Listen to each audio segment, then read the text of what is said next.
শুরুতেই জানিয়ে দিচ্ছি সংবাদ শিরোনাম, এরপর থাকছে বিস্তারিত। নৈতিক শিক্ষার অভাবেই ধর্ষণ নির্যাতন বাড়ছে বললেন জামাত আমির।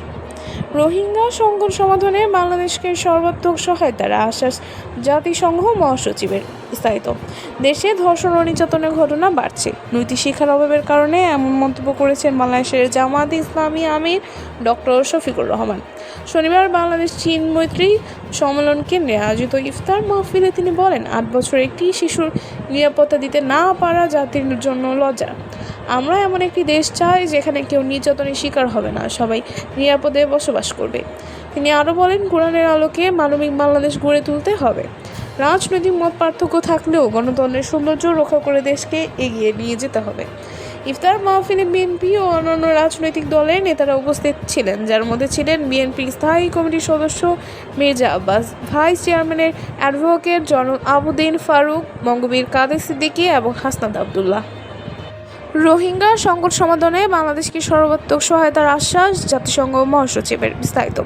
জাতিসংঘ রোহিঙ্গা সংকট সমাধানে বাংলাদেশকে সর্বাত্মক সহায়তা দেবে বলে জানিয়েছেন সংস্থাটির মহাসচিব অ্যান্তোনিও গুতেরেস।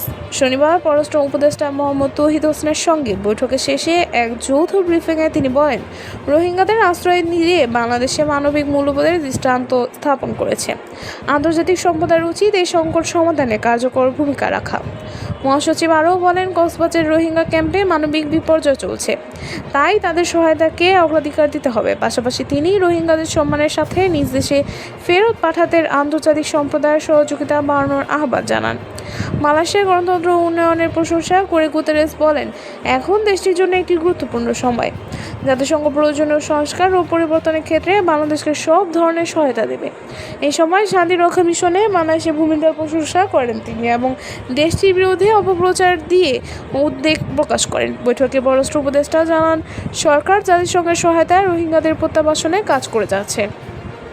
এই ছিল সর্বশেষ আপডেট। নতুন আরও আপডেট পেতে আমাদের সঙ্গেই থাকুন। ধন্যবাদ।